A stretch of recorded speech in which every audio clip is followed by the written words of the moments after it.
ডাক বিভাগ বা ডাক অধিদপ্তর আপনারা যারা নিয়োগ পরীক্ষায় অংশগ্রহণ করবেন তাদের জন্য আজকের এই ভিডিওতে থাকছে নিয়োগ পরীক্ষার সাজেশন, প্রশ্ন প্যাটার্ন, বিগত সালের প্রশ্ন নিয়ে বিস্তারিত আলোচনা। আশা করি ভিডিওটি প্রথম থেকে শেষ অবধি দেখবেন এবং অবশ্যই চ্যানেলটি সাবস্ক্রাইব করে রাখবেন।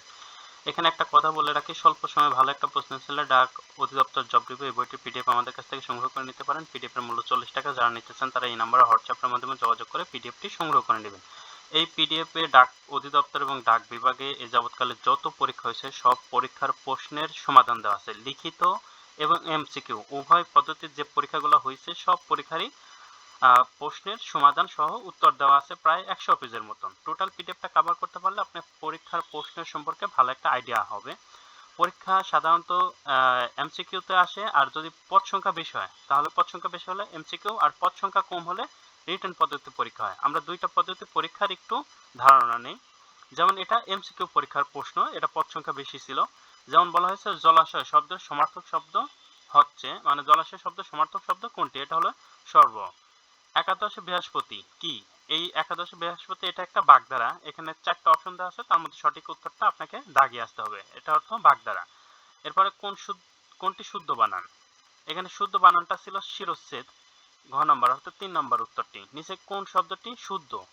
নিচে কোন শব্দটি শুদ্ধ? এখানে অনেকগুলো বানান দেওয়া আছে, তার মধ্যে কৌতূহল শব্দটি শুদ্ধ ছিল, খ নাম্বার।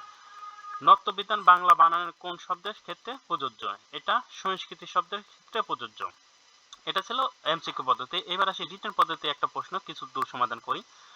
90 মিনিট সময় দেওয়া ছিল, পূর্ণ মার্ক ছিল 90। 17/1/2026 সালে এই পরীক্ষাটা হয়েছিল। সন্ধি বিচ্ছেদ করুন। এখানে 5টা সন্ধি দেওয়া ছিল, 5টা সন্ধি আপনাকে বিচ্ছেদ করে দিয়ে আসতে হবে। এখানে কিন্তু অপশন দেওয়া ছিল, এখানে কোনো অপশন নেই। আপনাকে যেমন বনস, শীতার্থ, গবেষণা, যথোবিমান, পর্যালোচনা, এই কয়টা সন্ধি দেওয়া ছিল এইগুলা ভেঙে ভেঙে দিতে হবে। মানে 5টা সন্ধি দেওয়া ছিল, 5টা সন্ধি আপনাকে ভেঙে ভেঙে দিয়ে আসতে হবে। এটা কিন্তু অপশন না, এটাকে আপনার 5টা সন্ধি দেওয়া থাকবে, 5টা সন্ধি আপনাকে বিচ্ছেদ করে দিয়ে আসতে হবে, 5 মার্ক। কারক বিভক্তি লিখুন। কারক বিভক্তি থেকে প্রশ্ন ছিল 5 মার্কের। ঝিনুকে মুক্তা আছে, এখানে ঝিনুক কোন কারকে কোন বিভক্তি? অধিকরণে সপ্তমী। আলোয় আধার কেটেছে, করণে সপ্তমী। টাকায় টাকা আনে, কর্তৃকারকে সপ্তমী। রেখো মা দাসের মনে, কর্মে দ্বিতীয়া। আগুনে সে সেক দাও, করণে সপ্তমী, আগুনে। এক কথায় প্রকাশ করুন। 5টা এক কথায় প্রকাশ ছিল, 5টা এক কথায় প্রকাশ আপনাকে করে দিয়ে আসতে হবে।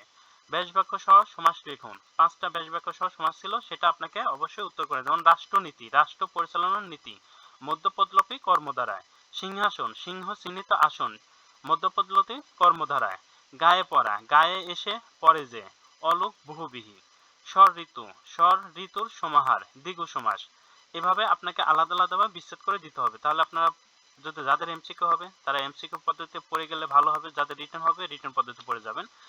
সব ধরনের প্রশ্ন উত্তর এই পিডিএফ এ দেওয়া আছে। এবার আপনাদের প্রশ্ন আসবে কোন কোন টপিক থেকে? বাংলা, ইংরেজি, গণিত, সাধারণ জ্ঞান, এই 4টা টপিক, মানে 4টা বিষয়ের উপর আপনাদের প্রশ্ন করা হবে। বাংলা, ইংরেজি, গণিত, সাধারণ জ্ঞান।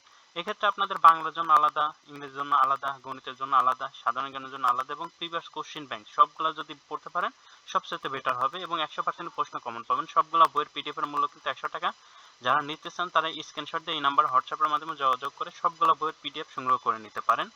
আর এরপরেও যদি আপনাদের কোনো প্রশ্ন থাকে অবশ্যই কমেন্ট বক্সে কমেন্ট করে জানাবেন। আপনাদের প্রশ্নের উত্তর দেওয়ার চেষ্টা করব। চ্যানেলটি সাবস্ক্রাইব করে আমাদের পাশে থাকবেন। আল্লাহ হাফেজ।